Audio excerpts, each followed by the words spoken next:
Welcome to Digital Gold, where we uncover Bitcoin mining's transformative potential. Today's guest is Lukas Pfeiffer, founder of Imagery, merges Bitcoin mining, energy grids, and high-performance computing, leveraging 8+ years in digital assets to deploy mining farms in Central Asia and pioneering crypto finance solutions.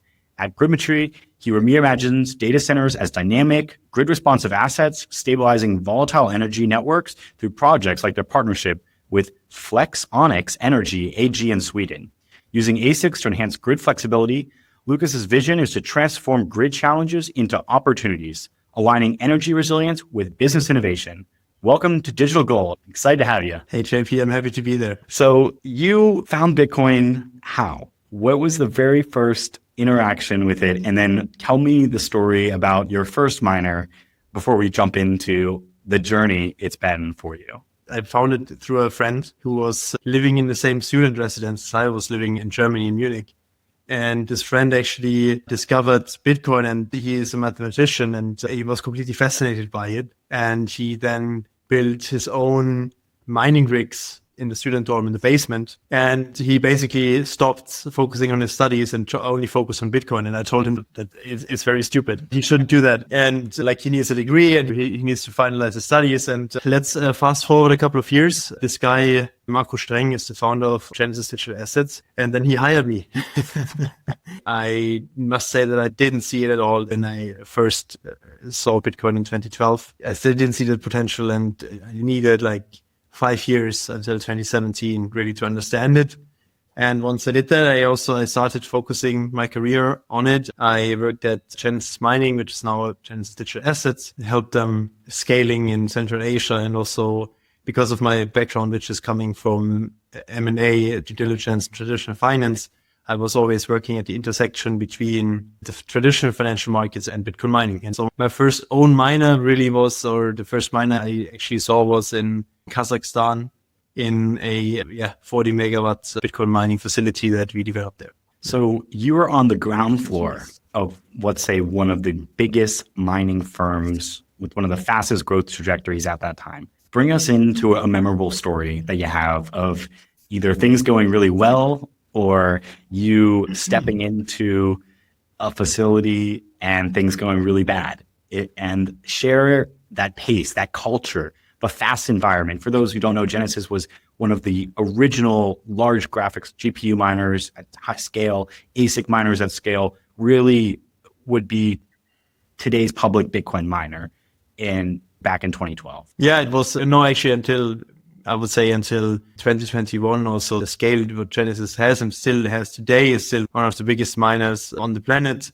But it's not so publicly known because they are not trading on the public market, so they don't have to report how big they are. So that's why they are not so much in the spotlight. But they were at times when Marathon and other players, they had their first 10, 20 megawatt farms. Genesis already had in hundreds of megawatts. It was distributed across GPU mining. They focused also a lot on Ethereum in the beginning, but also transitioned more and more to Bitcoin. And obviously for me, it was a big challenge as a German national. I was basically put into a cold water, and I moved to Kazakhstan, and I helped there to connect the local companies with the overall headquarters. And one of the largest challenges was really to explain to local stakeholders that there is a constant load of 20, 40, up to 100 megawatts of power that is drawing this 24/7, and that the equipment that needs to basically provide this load all the time. So there was a time when also some transformers went bust. The equipment wasn't ready for that. A lot of structural challenges.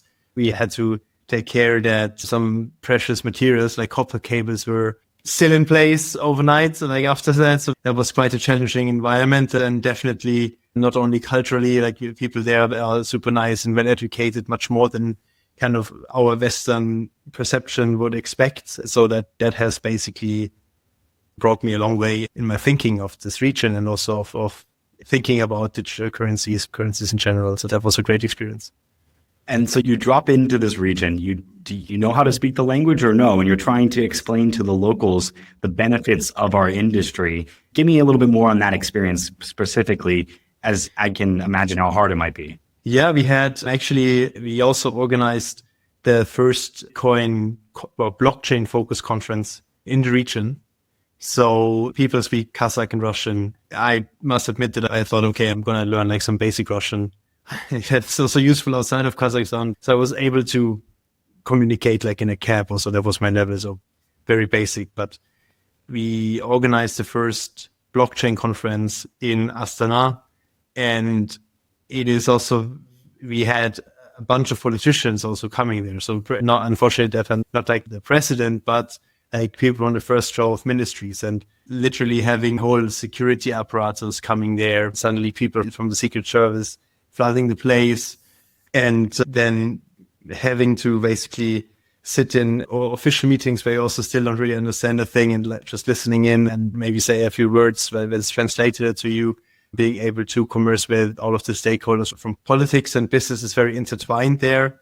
As a European, I could drop a hint and say maybe that's similar today in the US, but it's very intertwined. So that was something where you have to really understand also some of the local specifics to don't basically play in anyone's territory that might be a little bit tricky to play in. So that was always a fine line. And we had, through very great local partners that are still today leading Genesis Digital Assets, we're quite successful there. And so navigate me, what's the next career jump? Where do you head after Genesis? Is there a clear inflection point that kind of an opportunity presented itself? Well, yeah, it was basically in 2021 during COVID, like there was the next big hype on Bitcoin and in general trading, when a lot of the institutionals also started really seriously looking at the asset class. And my profile was quite requested because I had like this very kind of top tier consultancy stuff background, and then went into digital assets, which was something that was not so available. So I got actually a lot of requests from investment banks, PE funds, to help them assessing opportunities.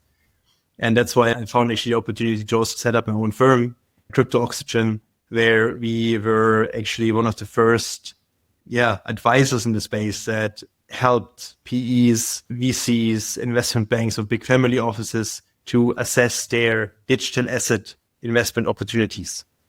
And that was quite fascinating because we did it also on different continents. We did actually a lot of work in the US. I'm happy that I also publicly say that we were the lead commercial and technical advisors on basically the Pennsylvania nuclear power plant that had a proprietary mining facility by TeraWulf on site. So that was something that we facilitated also. And there were fantastic opportunities in South America, Africa, Asia. And I had the opportunity to see so much. It was also funny because we did a lot of different digital assets. So we also did some NFT projects and exchanges. However, over the years, like this has very much narrowed down. And I would say today, or in the last years, we were really Bitcoin only. It has really shown that the most substance is in what is your podcast, Digital Gold. So yeah, coming back there was pretty fascinating. And you're focusing on M&A initiatives, consulting, large-scale mining. How did the industry mature and the investor type mature, and your presentation change from presenting this to local politicians to maybe pitching a boardroom of an investment bank or PE firm?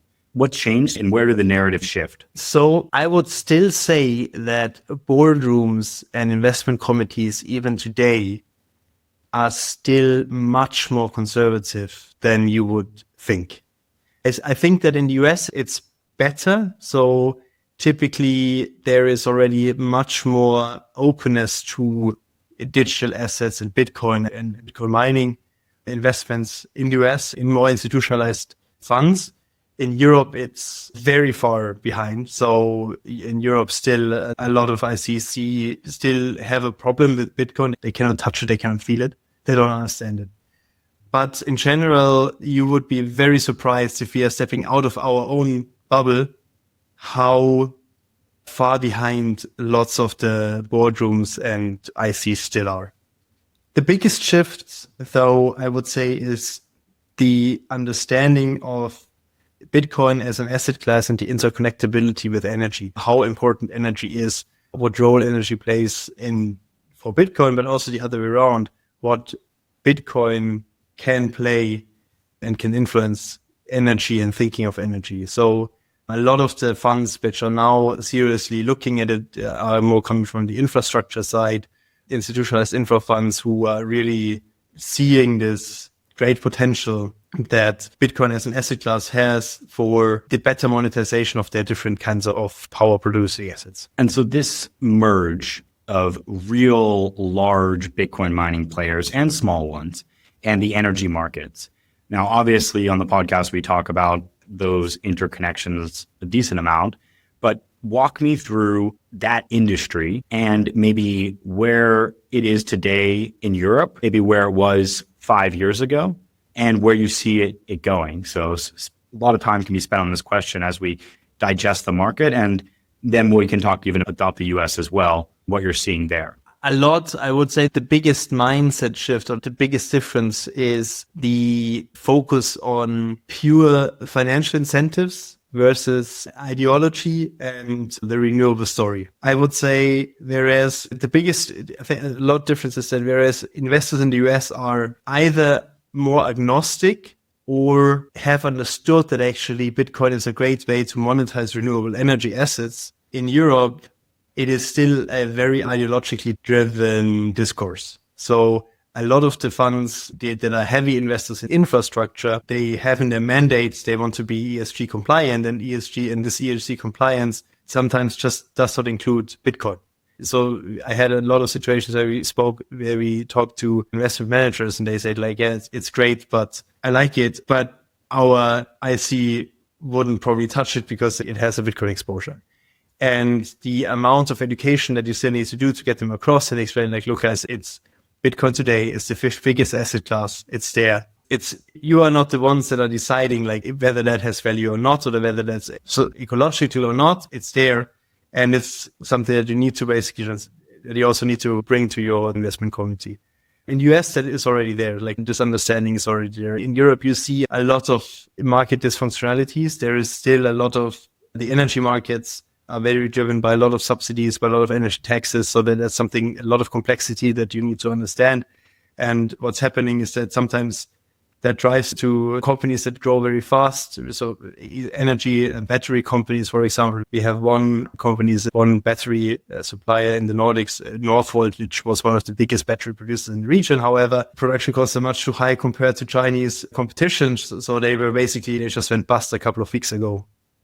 Another big focus in Europe lies on hydrogen production, but even where a lot of scholars tell you that it's just not efficient to basically produce steel by firstly transferring energy to hydrogen and then use this hydrogen to generate heat and then make like green steel. But cost-wise, it will never be able to compete with a steel that you can source on the global market. And this is where the biggest mindset difference is, I would say, between the US and Europe, is that US in general is much more pragmatic, also sometimes agnostic, much more efficient, less ideologically driven on the business side of things when it comes to Bitcoin and energy. And I would agree with that. And I think we have our own flavor of, and it runs based on, I would say, who's in charge at the presidential level and what type of subsidies that kind of guide allocation of capital to certain energy resources, even if they're not beneficial for broader society to access that cheap energy for multitudes of reasons.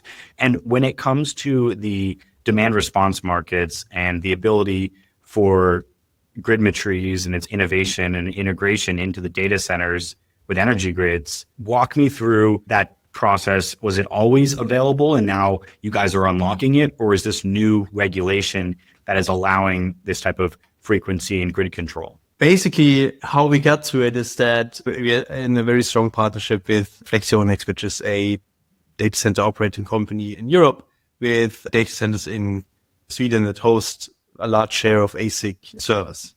And they basically asked us more than 2 years ago, actually, like to look at the business and assess like what can be achieved with it. Like there are some value levers, like a very typical, for you, very boring consulting approach. And actually we were quite stunned because we saw that while they were already active in some load balancing markets, this whole market was very big and there was a lot more potential to actually unlock.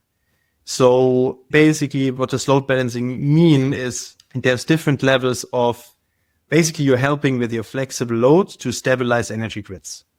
And there are incentive structures from grid operators in place that pay flexible consumers or also flexible producers to be able to ramp up or down the energy production or consumption at a certain level of time.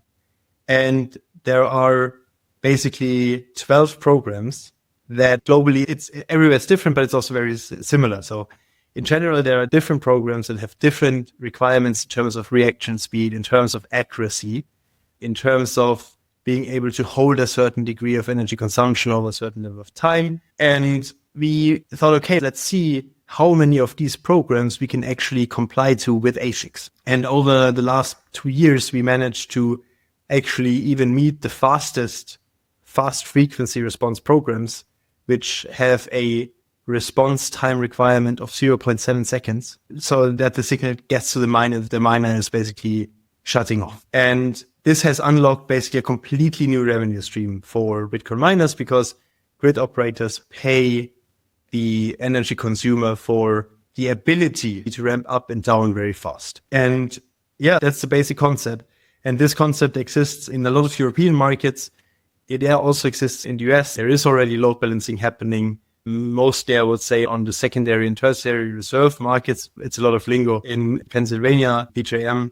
And basically, we are here now. And for us, this opportunity has really changed our thinking, how we think about Bitcoin mining, because we are now mainly looking into Bitcoin as a flexible asset, with Bitcoin as a side product, where the key product is the flexibility that we bring to the energy grids. And if you're breaking down a revenue stream of, let's say, an ASIC or a megawatt, what percentage is coming from this new market that you've unlocked with, 0.07 seconds, guys? That is so fast. You guys are on the cutting edge of development of this technology. And what does this do to the economics, especially in Europe? Yeah, and this cutting edge is pretty nice, because it was a bit like in Formula One, right? So we looked into, okay, what are all of the different aspects of the farm that basically slows down the signal, and strip them out, and we just made sure that, like, a little bit, and also high frequency trading, it is as fast as possible. And we can really be from the power meter, it measures the grid frequency, which gives us a signal to the miner that basically reaction time is so fast as required. So that process has been quite interesting. Also, as you probably know, that some miners, they have restrictions and they have some safety mechanism in place. So let's say that we have also had to circumvent some of these. So that's also quite a nice R&D process. But your key question was actually about the economics. The consultant in me will always tell you it depends. Of course. It really depends on the specific market, on the specific incentive system. So it's really different everywhere in the world. Also within Europe, within US, even within Sweden, where we are mostly today, there's 4 different zones where the pricing is different. But in general, it's a auction-based pricing for different types of programs, where you, national or the grid operator in a specific region, they say, okay, they need for a certain day, they expect to need this volume of flexibility in one particular program, and then people start bidding on it. And the great thing is that actually miners are the best flexibility asset there is today. I'm convinced about this. So miners have like the lowest, they are always in the market, because if they want to participate in some progress and some program, they can always take it. And our specific value add that we also bring is that we can select the best program. So sometimes how it actually works is that a program that people probably know also is that you're online, you're up and running, and you're being paid that the grid operator can actually turn you down. So he can say, okay, now you need to shut down within the next couple of seconds. And then this is basically an automated program that shuts you off. How the economics work is that in such cases, obviously, you get your Bitcoin mining revenue, and you get an additional benefit for the ability to turn off. And then you have to pay your electricity bills and stuff. So then it gives you a certain gross profit. What is interesting, what we are now mostly focusing on, are the programs that are working the other way around.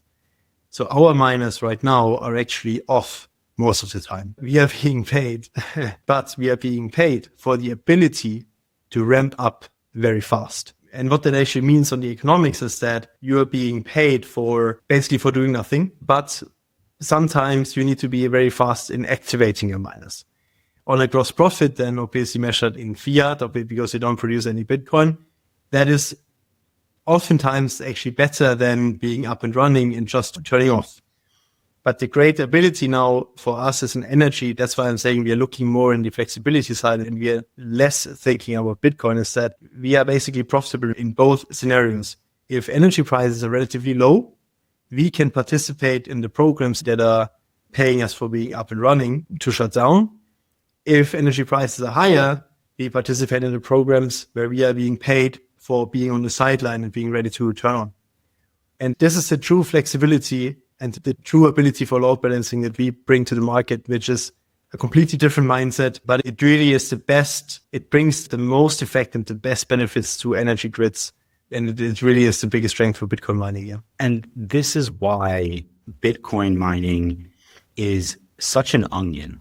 When you peel it, you start to learn more and more about this technology that pays you for being on, but also being off. And you don't need to go find a customer because you just connect to the energy market, but also the Bitcoin market, which is always paying effectively sats or dollars to you for being on and securing it. But at the same time, you're also saying, let me flip it on its head and secure the energy market as well. Let me secure the power grid.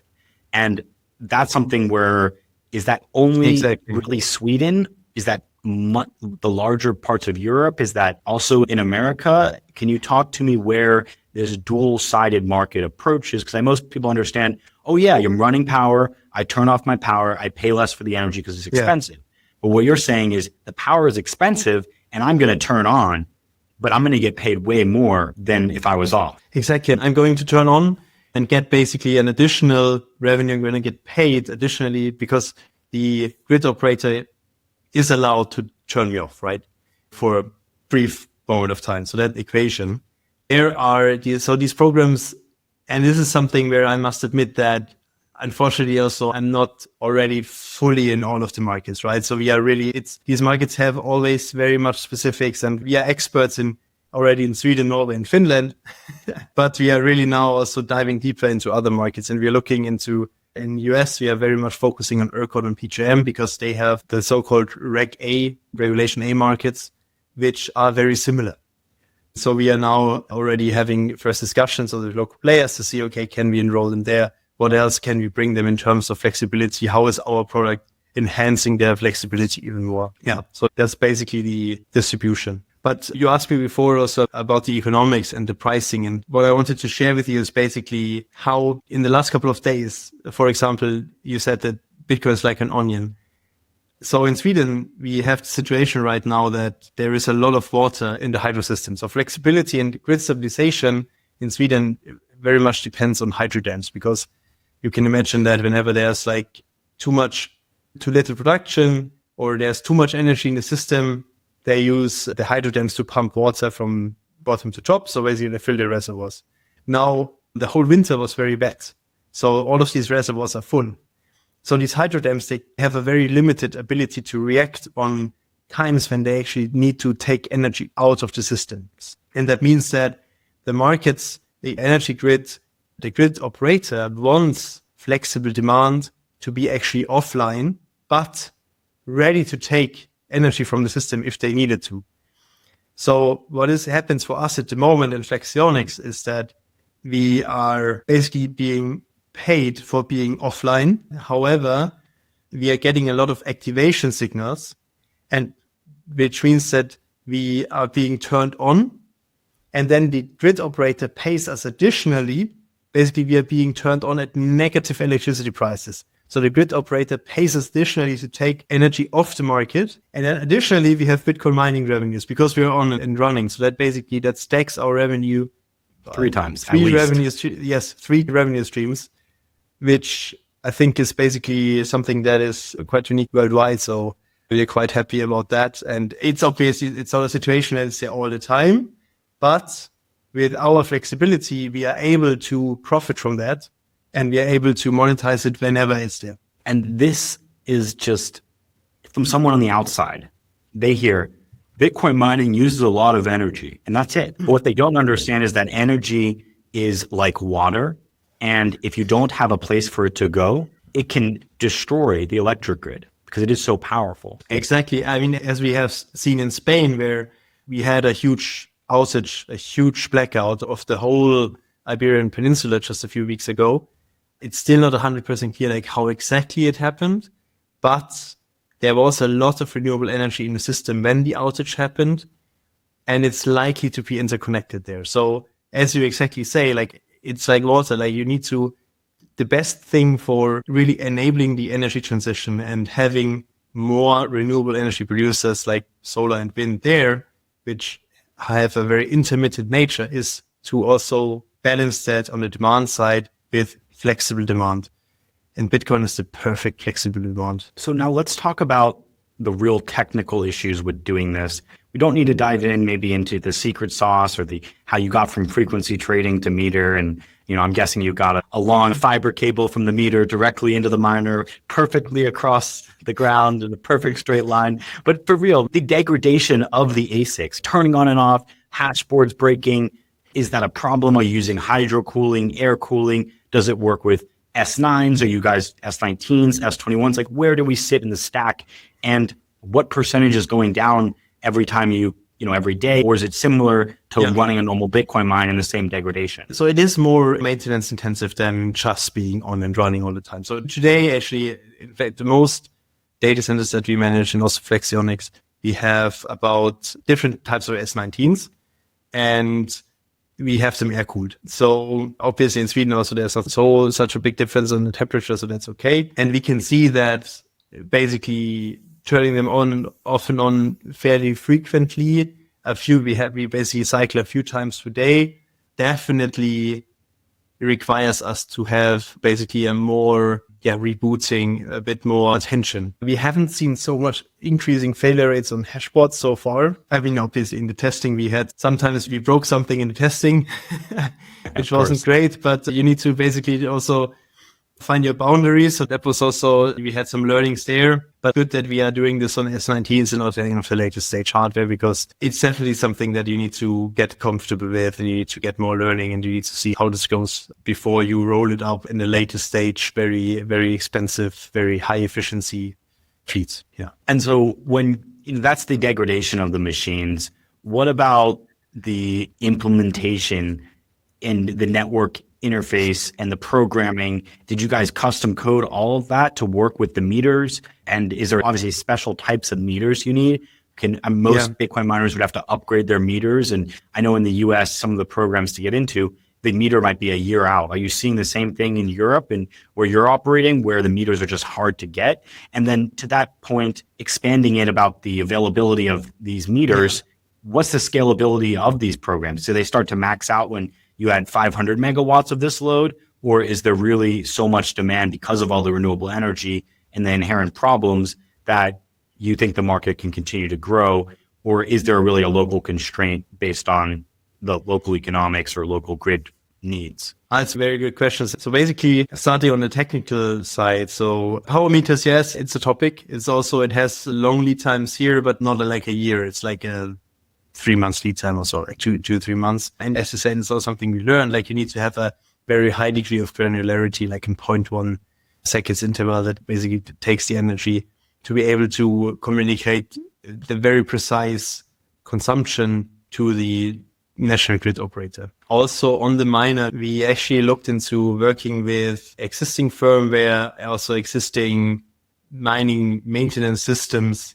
And we looked into like integrating as much as possible so that we had just a very limited amount of code that we would need to write ourselves, but our software that we created is kind of a plugin that can be utilized with any miner maintenance software. Some of the formats, they have already drop downs where you can choose like a miner control for flexibility. And we are basically also doing similar things. But we actually also had to adapt the firmware. So we actually worked with unfortunately, I can't say whom, but a very well-known firmware producer that has also a very good understanding of energy markets. So they have really seen what we are doing, and they were quite supportive. So we are using one specific firmware that has a function that allows us to communicate very fast with the miners. And and then we basically looked into, okay, what security, what does the stock firmware, what does the miner has to actually slow down any energy consumption. We even have built in a function so that the hashing doesn't necessarily start directly with the ramp up of the energy consumption, because that's also something that the miners want. They want obviously to hash as much as possible with every watt that you put in. So that's something we needed to kind of circumvent. And then, we built this whole construction that now allows us to be really fast and really responsive, and also what is sometimes a bit underestimated, really accurate in our consumption. And so you guys have built up this firmware from the ground. You're using, custom firmware. You have custom coordination layer. You have not custom meters, but top of the line meters, sometimes a long lead time. What about the ability to add capacity to a certain market? Let's say a grid is 500 megawatts. Does it start to lose profitability at 50 megawatts, 20 megawatts, 100 megawatts? What is that look like, the saturation there? So the flexibility market size is big enough for all of the miners to participate in. So in overall Sweden, it's across the different energy zones, it's more than a gigawatt, which is on a daily basis, basically participating in these flexibility programs. The whole European mining market is probably 500 megawatts. So it's by far not the same as in the US. And so now translating this also to the much bigger energy markets in ERCOT and PJM, I'm just saying, like, the Bitcoin miners, for enabling the energy transition and the amount of flexibility that is required, we are just a piece of the puzzle. Like, we are by far not big enough to really saturate these markets, which is great. But we are actually bringing a great flexibility to the markets, and we're helping them a lot. Also feedback that we get from, for example, Svenska Kraftnät, which is the Swedish national grid operator, is very positive. And I think similarly also ERCOT grid operators, they really like that they can actually curtail all of these miners. And hopefully they will also even like it even more, like when we come to the play and help them to become even faster. And that's the key, to your point, to a renewable future, which is really what everyone who maybe opposes Bitcoin mining in its energy consumption actually desires. So how do we bridge that gap? So I'm an economist. It's this kind of market. I think about these markets still like in model types. And we are basically, what Bitcoin miners can do is just that in a world where you have just more and more intermittent energy supply. I think the global intermittent is basically solar and wind, right? So the share of solar and wind is expected to be over 40% of the total energy production by 2035 or something, 2030. So this means there is a huge amount of intermittent energy generation expected to be in the system in order to make this actually not only for the grid to be reactive enough, just to be flexible enough to not having like these situations where the grid might be congested or might have problems and then it might lead to blackouts and so on. But also to make actually all of this renewable energy, to monetize it, to make it profitable. We basically need Bitcoin miners in the overall economy. We basically are the baseline, the base load, still the consumer of the last resort. But they are always there and they can always consume when makes sense for them. But they also can just not consume and ramp up really fast when they need to take out energy from the system. So they are really the perfect piece of the puzzle, one piece of the puzzle, which is complementary to batteries, complementary to rechargers and other types of flexible loads that are there. And that is just a very attractive, very good also diversification. And do you see batteries eating away at this market share, or are this complementary? Our product, which is now the kind of the flexibility product, batteries are our biggest competitors, I would say. So they trade on the same kind of flexibility markets and they do some energy trading. However, all of the calculations that we made so far have shown that actually on a unit economic basis, on a 1 megawatt basis, a flexible Bitcoin miner is much better than the battery. Why? One is it is cheaper. For such kind of products, you don't need to use like the latest stage of equipment. We expect like an uptime of like 50%, maybe 30%. So that's fine. You can use S19s. They are there on the market. Easy. It's cheaper. Second is it has an infinite ability to consume or not consume. Batteries are full or empty. Like they are limited. They have the capacity of sometimes 2 megawatt hours or 4 megawatt hours if they're good, which means that they are very limited in their flexibility. Actually. Best example for me is that also, sorry, I'm talking a lot about Sweden, but in Sweden, in the last winter, we had unexpectedly low energy prices. They were very low. And also all of these load balancing revenues, the profitability was very low. So for batteries, that was shit because they didn't make money on the load balancing programs. And additionally, there was no spread on the energy. So they couldn't make a spread on the trading. For the miner, it's still great. You're online for like whatever, 98, 100%, and you just mine. And vice versa, if there is times where the energy price is very high, typically also the profitability of the flexibility is very high. So you can just be offline and just profit from being paid for being able to turn on whenever you're needed. And you can do this also for 24/7, whereas for batteries, the spread is still very thin. So the second thing is that this infinite ability to consume is a very distinguishing factor. And the third advantage is that there is an uncorrelated revenue stream. Batteries are 100% depending on energy markets. For the flexibility Bitcoin miners, you have the flexibility markets and you have Bitcoin. So that makes you actually a much safer asset to invest into. And are the institutions that you're talking to, are they getting this? Are they seeing this? That like, wait a second, this isn't Bitcoin. This is energy disguised as a computer. To be totally honest with you, like all of the investment managers we have spoken to, we spoke to basically the tier 1 infrastructure funds in Europe. The investment managers, the level, they love it. They say it's so great, it's incredibly interesting. But then like still, they were so afraid of bringing this now to the investment committees, which is a pain. And I think it has a lot of reasons because a lot of them, they have a lot of exposure to batteries. They have invested a lot in battery markets. So they don't want to really say like, okay, there's a better product, but it's not the easiest sell to them. So the mind shift is still not there. And for a lot of them, also Bitcoin is still a problem in Europe, which for Flexionics is not a big problem because we are actually very profitable and we can also grow like this. We are looking right now, we are still trying to get an institutional large-scale battery investor on board because we think that basically we can just improve their portfolio so much and we can just be a great add to their own balance sheet and will help foster very fast growth. But that there's still this concept, which is very clear to us, is still not a super easy sale in the financial markets, I must say. Still very innovative. We get 1,000 hair dryers. We plug them into PDUs and we control the hair dryers up and down, right? To do the same thing, but without the extra revenue stream. That's what we're doing. We're making heat. Yes. And turning the heat up and down. It would also work, like economics would still work. It would still work, yeah. Sometimes it's not purely logical what is being done, and there's a lot of influence also in the infrastructure. So as an economist, what do you call that as an economist? Mm-hmm.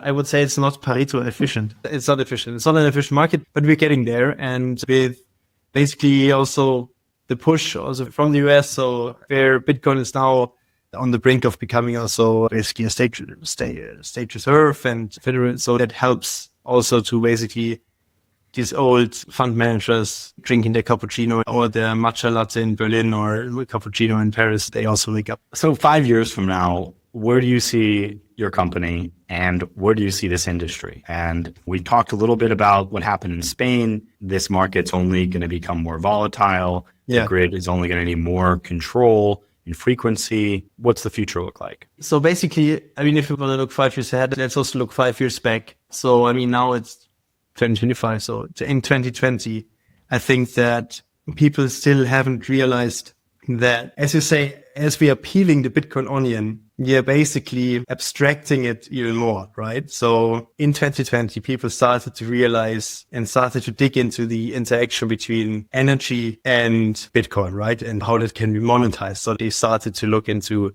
basically excess energy, really like remote assets and so on. Now we are starting to look into flexibility, but if we abstract it even more, the Bitcoin miners, they are basically reactive on any type of signal.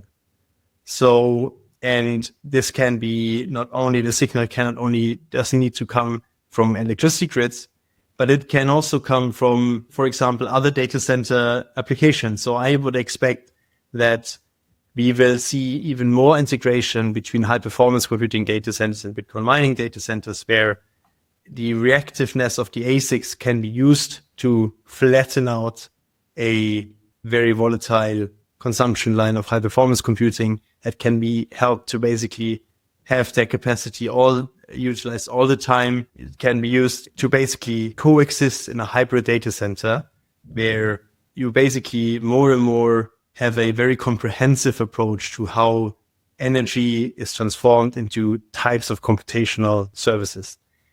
And I think that this is the way where we are going, and a few of the large players are already making leaps in this direction. And I think we will also see more interconnectivity. But I also think that we will also see kind of more like not the mega size sites, but we will even see like smaller size and having more market efficiencies distributed across the net. And this is really the future of grid management. What Sam Altman says is like AI is not going to be stopped by anything else other than the cost of an electron. And the grid is only going to become more and more important. And some could argue there was a period, maybe the past 40 years before data centers really started taking off, where the grid was flat.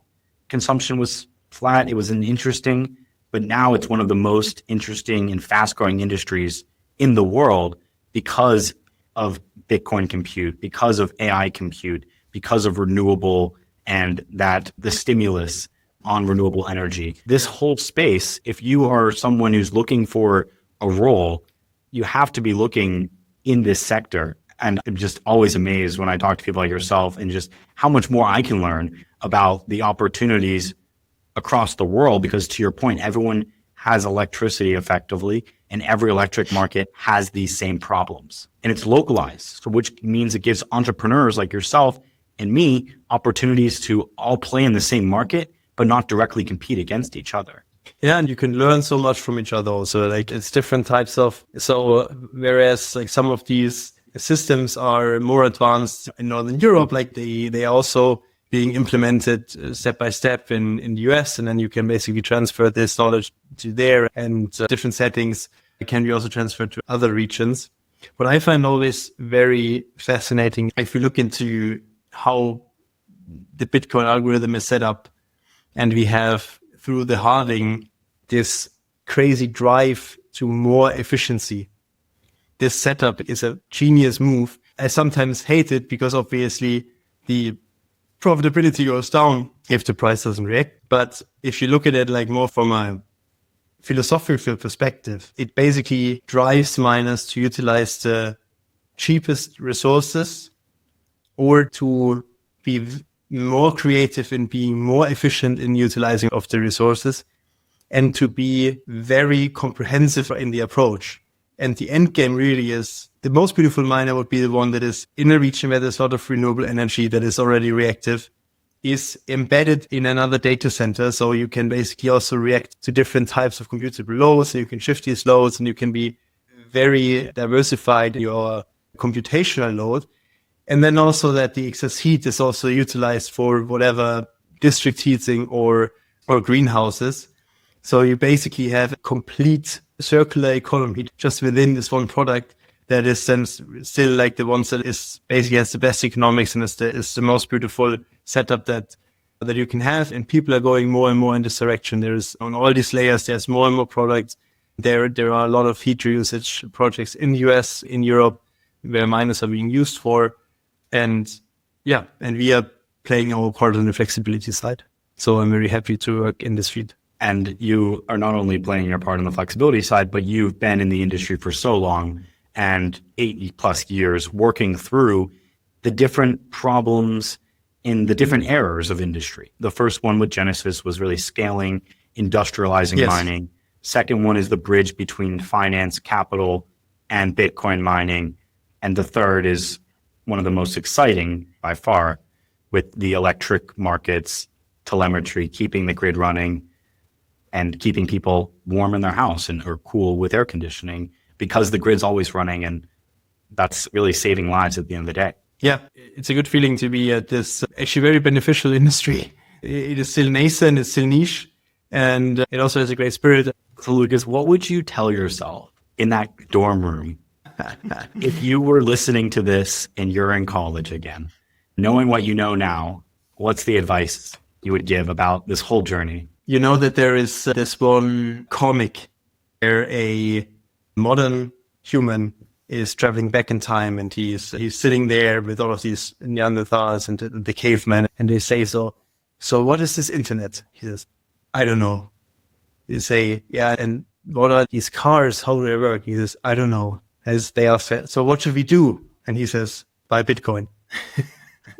I love it. So the moral of the story is, if you are too late to Bitcoin and you don't understand why it has value and you can't touch it, that's okay, because this is the value of a network that can pay people to use electricity anywhere in the world. And all to your point, with the halving getting significantly harder to actually earn that Bitcoin every 4 years. I think so, yes. Obviously, it's always good to be, it would have been always paid off to be as early as possible in the market. I'm still very happy that I was relatively early, I would say. But in general, it's really understanding how money works and why Bitcoin actually makes sense is, I think, a journey that needs to take time. So that's something that I would recommend everyone that actually everyone that is growing up to look into and to understand how money works, because it will determine a large portion of your life. And still, like everyone who is now looking into getting a space, it's still not super early, but it's still early. And we are seeing that with all of the macro movements that we have, none of them actually are like really speaking against Bitcoin. So it's still a good time to get familiar in the industry, look into, okay, what are opportunities that we can have? How can I look into mining? Mining also sometimes is a bit overlooked, I feel, in a lot of the discussions, and it has a lot of value, and it plays a huge role in the security of systems. So that's also something that will always be there. And thinking about creatively how this concept can be applied in your own economy that you live in is always a good thing to do. And as you mentioned, heat. And we haven't talked too much about it, but are you guys exploring that in the Nordics at all? Like, have you integrated that into your systems? Unfortunately, we have not. So we are exploring it a lot. We haven't integrated it yet. The biggest problem is that still, like, if you operate like a 10 megawatt mining site, which if you compare like to like the hundreds of megawatts that like the riots and marathons and core scientifics of this world are operating, doesn't sound like a lot, but the amount of heat that you are generating is actually a lot. So the problem is really having the off-taker close to the facility that it can be utilized, that this amount of heat can also be utilized, or to transport it somewhere where it can be utilized. That's the key challenge. If you want to do it, if you have any ideas, happy to discuss. But it definitely should play a big part in every new development of any Bitcoin mining site, what to do with the heat that is generated. And there's so many options, because so many applications, as you begin to realize, need heat. The one issue I might see with kind of what you guys are doing is that you don't always have a constant source of heat with this miners being off for a long time. And so if it needs heat all the time, you still need a backup resource. But I don't think that's an end of the game, kind of a horrible situation to be in. Well, Lukas, thank you so much for coming on the podcast. Where do our listeners connect with you? And are you guys hiring? How do people get a job, work on this amazing stuff? You will hate me for this, but the best way to connect for me is actually on LinkedIn. I'm also on X and Telegram, but I'm not super active there because the best way to connect is on LinkedIn. You can find me very easily, Lukas Pfeiffer. And yes, we are looking to grow our team. We are looking for energy market experts. We're looking for people that are very familiar, especially with energy markets in the US. So that's quite, I think, especially interesting for your audience. Well, thank you so much for coming on. This has been one of the most interesting discussions, I would say, on the grid. And I've learned a lot. And I know our listeners have too. So remember, guys, to mine on and support your local electric grid.